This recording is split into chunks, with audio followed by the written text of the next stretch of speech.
Hello प्यारे बच्चों, आज हम पाठ 18 लोकमाता अहिल्याबाई नामक पाठ पढ़ेंगे और समझेंगे।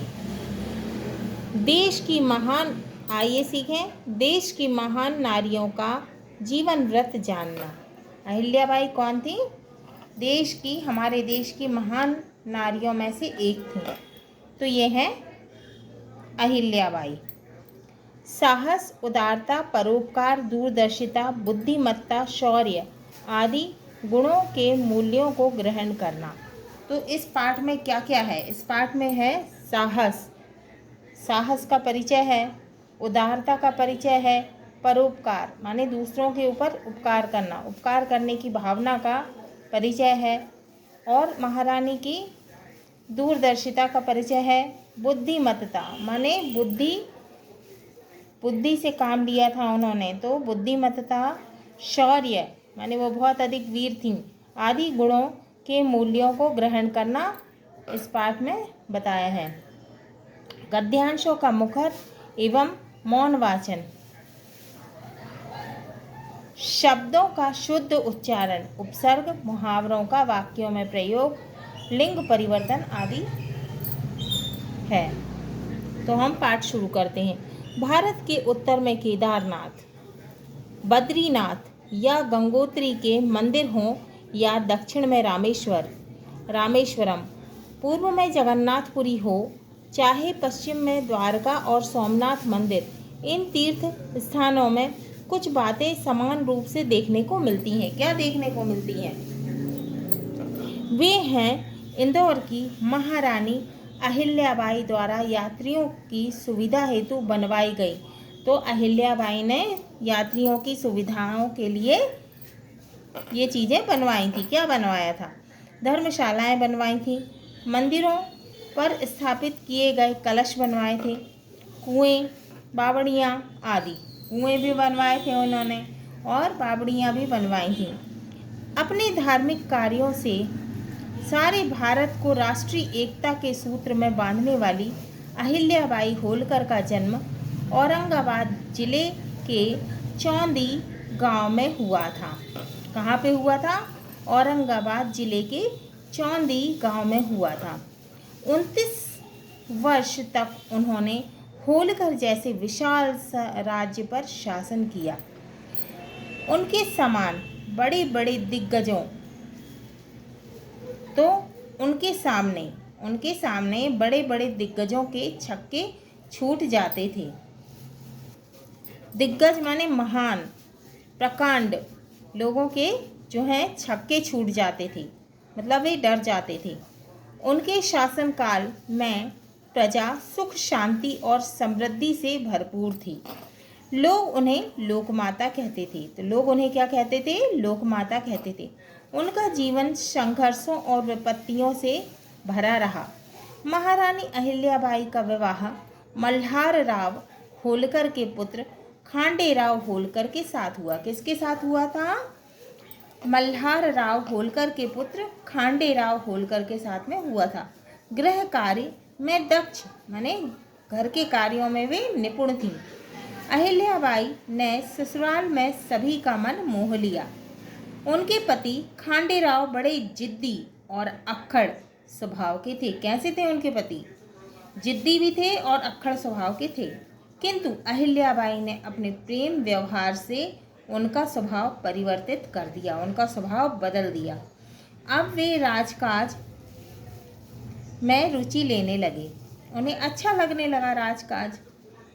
मल्हार राव ने अपनी पुत्रवधू अहिल्याबाई की आंतरिक शक्तियों और क्षमताओं को पहचाना। तो उनके जो ससुर थे उन्होंने अपनी बहू अहिल्याबाई की आंतरिक शक्तियों और क्षमताओं को पहचाना, और अहिल्याबाई को उन्होंने अपने बेटे के समान राजनीति और युद्ध कला की शिक्षा दिलाकर पारंगत किया। पारंगत का अर्थ होता है निपुण किया। तो उन्होंने अपनी पुत्रवधू को युद्ध कला और राजनीति की शिक्षा दिलाकर निपुण किया। उन्हें घुड़सवारी सिखलाई, घोड़े पर यात्राओं के लिए भेजा। इससे उन्हें पूरे राज्य की जानकारी हो गई। मल्हार राव सेना प्रमुख होने के नाते अधिकतर युद्ध क्षेत्र में रहते थे, इसलिए उन्होंने राज्य के कार्यों का भार खांडे राव को सौंप दिया। तो वे किसमें बिजी रहते थे?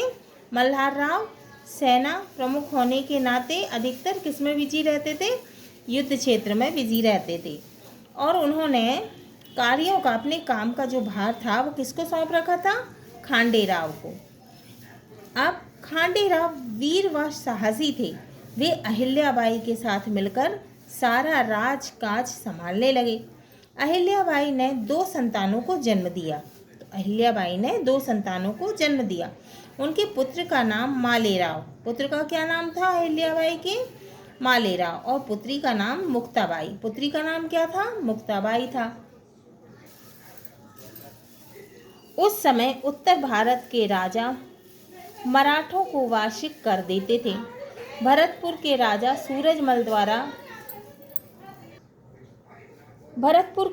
सूरजमल द्वारा कर न देने के कारण मल्हार राव ने भरतपुर पर आक्रमण कर दिया। अब भरतपुर के राजा सूरजमल द्वारा कर न देने के कारण मल्हार राव ने भरतपुर पर आक्रमण कर दिया। 3 महीने तक भीषण युद्ध चला। कितने महीने तक युद्ध चला? 3 महीने तक बहुत ज़्यादा युद्ध चला। इस युद्ध में खांडे राव युद्ध का संचालन करते हुए वीरगति को प्राप्त हुए। तो खांडे राव जो है वो वीरगति को प्राप्त हुए। इस भीषण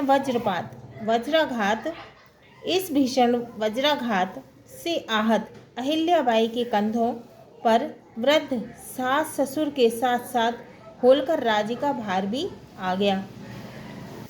वज्राघात का अर्थ होता है बहुत बड़ी चोट। उन्होंने शीघ्र ही जन कल्याण हेतु अपने को संभाल लिया और दुखी ससुर के आंसू पोंछते हुए होलकर राज्य की सेवा का व्रत लिया। अहिल्याबाई ने अभी अपने को संभाला ही था कि उनके ससुर मल्हार राव का देहांत हो गया। मल्हार राव के पश्चात मालेराव का राज तिलक हुआ। मालेराव क्षीणकाय था। तो मालेराव कैसा था? कमजोर था। बुखार आने के कारण वह भी चल बसा। अब तो अहिल्याबाई पर दुखों का पहाड़ ही टूट पड़ा, किंतु प्रजाहित उनके सामने था। अतः दृढ़तापूर्वक उन्होंने होलकर राज्य की बागडोर अपने हाथ में थाम ली। उनकी शासन व्यवस्था में प्रजा अपने को सुखी अनुभव करने लगी, किंतु नारी का शासन करना राघोबा को रास न आया। एक दिन राघोबा विशाल सेना लेकर इंदौर आ पहुंचा। अचानक हुए इस आक्रमण से वीर अहिल्याबाई विचलित नहीं हुई। सुयोग राजनीतिज्ञ अहिल्याबाई ने तुकोजी को राघोबा से युद्ध करने भेजा और राघोबा को एक पत्र लिखा। क्या लिखा पत्र में? आप मेरे पूर्वजों द्वारा अपने कठिन परिश्रम से स्थापित किए हुए होलकर राज्य को हड़प लेने का दिवा स्वप्न मत देखिए। क्या मत देखिए? दिवा स्वप्न। तो क्या मत देखिए? दिवा स्वप्न मत देखिए, माने दिन में स्वप्न मत देखिए। मैं अपनी नारी सेना के साथ आपसे युद्ध करूंगी। कौन कह रहा है? अहिल्याबाई कह रही हैं। पत्र में लिखा है उन्होंने, आप हारे तो आपको एक नारी द्वारा पराजित होने का अपयश मिलेगा और जीत गए तो एक पुत्र के वियोग में व्यथित विधवा के राज्य को अकारण हड़प लेने की कालिक आपके मुंह पर लगेगी। इस बात पर विचार कर उत्तर दें। उन्होंने पत्र में लिखा, मैं अपनी नारी सेना के साथ आपसे युद्ध करने के लिए तैयार हूँ। राघोबा महारानी की इस बात से घबरा गया। उसने तुरंत पत्र लिखा, बहन, मैं तो आपके पुत्र की मृत्यु पर आपसे संवेदना व्यक्त करने आया हूँ, युद्ध करने नहीं। अहिल्याबाई ने प्रत्युत्तर में लिखा, आप संवेदना प्रकट करने आए हैं तो सेना लेकर नहीं, पालकी में बैठकर आइए, मैं आपका स्वागत करूंगी। राघोबा स्वयं के बुने जाल में उलझ गया। अहिल्याबाई की बुद्धिमत्ता और दूरदर्शिता से होलकर राज्य भय से मुक्त हुआ। दूरदर्शिता का अर्थ होता है आगे की सोच। तो अहिल्याबाई की बुद्धिमत्ता और आगे की सोच से होलकर राज्य भय से मुक्त हुआ। राघोबा का षड्यंत्र धरा का धरा रह गया। वह पालकी में बैठकर महारानी से मिलने पहुंचा। अहिल्याबाई ने उसका खूब आदर सत्कार किया। रानी की कूटनीति और बुद्धि चातुर्य तथा साहस को देख लोग दांतों तले उंगली दबाते और उनकी भूरी भूरी प्रशंसा करते, माने बहुत प्रशंसा करते। दांतों तले उंगली दबाने का अर्थ है आश्चर्य होना या फिर दंग रह जाना। महारानी अहिल्याबाई युद्ध के पक्ष में नहीं थी। उन्होंने अपने राज्य के विस्तार के लिए कभी युद्ध नहीं किया, पर जब किसी ने उनके राज्य पर आक्रमण किया तो उन्होंने प्रशिक्षित सुगठित सेना द्वारा अपने रण कौशल और बुद्धिमत्ता से उनका वीरतापूर्वक सामना किया और विजय प्राप्त की, माने जीत गई वो। उन्होंने कभी किसी के सामने घुटने नहीं टेके। एक बार रामपुरा के सरदार सौभाग सिंह चंद्रवरा ने विद्रोह कर दिया, माने वो उनके विरुद्ध हो गए। उदयपुर के राणा ने उसकी सहायतार्थ विशाल सेना भेजी। किसने भेजी? उदयपुर के राणा ने। मंदसौर के मैदान में भीषण युद्ध हुआ, बहुत युद्ध हुआ। अहिल्याबाई ने 63 वर्ष की अवस्था में भी युद्ध का कुशलता से संचालन किया और उदयपुर जैसे शक्तिशाली राजा की सेना के छक्के छुड़ा दिए, तो उनको डरा के भगा दिया। सौभाग सिंह पकड़ा गया। अहिल्याबाई के साहस को देखकर लोग दंग रह गए। अहिल्याबाई ने वीर यशवंत राव फड़से के साथ अपनी पुत्री का विवाह किया। किसके साथ? वीर यशवंत राव फड़से। उसने अपनी वीरता और शौर्य से होलकर राज्य को चोर डाकुओं से मुक्त किया। लूटपाट की समस्या होलकर राज्य में रही थी। इस समस्या से निपटने के लिए अहिल्याबाई ने अपने विवेकास्त्र द्वारा, माने विवेक से काम लिया उन्होंने, और क्या किया उन्होंने?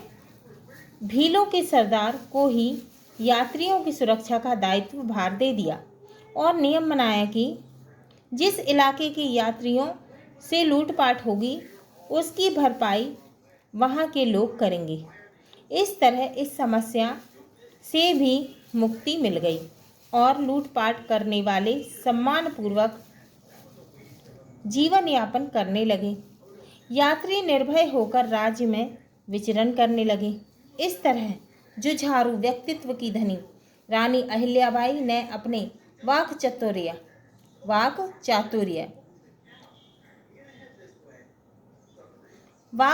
चातुर्य माने बोलने की कला या बोल के चतुराई करके बुद्धि कौशल से सत्ता का कुशलता पूर्वक संचालन कर जनता को सुखी किया। वह रोज दरबार लगाती एवं प्रजा की समस्याओं का समाधान करती थी।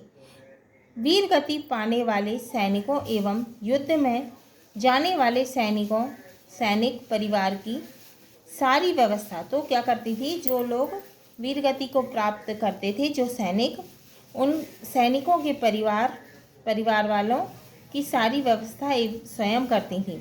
वे कृषकों को सुविधाएं देती। लगान के रूप में कृषि कर लिया जाता जो बहुत कम होता, उसे भी वे जनहित के कार्यों में खर्च कर देती। तो जनहित का अर्थ है जनता के हित के लिए खर्च कर देती।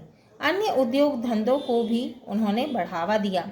महारानी अहिल्याबाई के शासनकाल में बहुमूल्य ग्रंथों की रचना हुई। उन्हें संस्कृत, मराठी, हिंदी आदि भाषाओं का ज्ञान था। कौन कौन सी भाषाओं का उन्हें ज्ञान था? संस्कृत, मराठी और हिंदी। उन्होंने साहित्यकारों, ज्योतिषियों, कलाकारों को बुलाकर राज्य में बसाया। विद्वानों को वे समय समय पर पुरस्कृत करती रहती थी। महारानी अहिल्याबाई का जीवन जनहित की मिसाल है, जनता के लिए मिसाल है। उन्होंने जनता के हित के लिए उन्होंने पूरे भारतवर्ष के प्रमुख मंदिरों का पुनर्निर्माण कराया। फिर से निर्माण करवाया। वास्तुकला के अनुपम उदाहरण हैं। कोई भी जरूरतमंद व्यक्ति उनके दरबार से निराश नहीं लौटता था। ऐसी साहसी प्रतिभा संपन्न महान नारी भारत के गौरव की प्रतीक हैं। सादर नमन। तो क्या लिखा है कि उन्हें सादर नमन, किसको? अहिल्याबाई को। अब निम्नलिखित शब्दों के अर्थ शब्दकोश से खोजकर लिखिए। विद्रोह का अर्थ होता है विरुद्ध होना। जनहित का अर्थ है जनता का हित। पारंगत का अर्थ है निपुण। विचलित का अर्थ है अस्थिर। प्रत्युत्तर का अर्थ है उत्तर का उत्तर। कूटनीति का अर्थ है छल कपट की नीति। दायित्व का अर्थ है जिम्मेदारी। दिग्गज का अर्थ है प्रकांड महान। वज्राघात का अर्थ है बहुत बड़ी चोट। दिवा स्वप्न का अर्थ है दिन में स्वप्न देखना। संवेदना का अर्थ है समान दुख। दांतों तले उंगली दबाना का अर्थ है आश्चर्य होना या दंग रह जाना। विचरण का अर्थ है घूमना। छक्के छूटना का अर्थ है बेकाबू होना। क्षीण काय का अर्थ होता है कमजोर शरीर। अपयश का अर्थ होता है बदनामी। दूरदर्शिता का अर्थ होता है आगे की सोचना। हाँ तो प्यारे बच्चों, ये हमारा पाठ 18 लोकमाता अहिल्याबाई पूर्ण हुआ। अगले वीडियो में हम इसके प्रश्नों के उत्तर को हल करेंगे।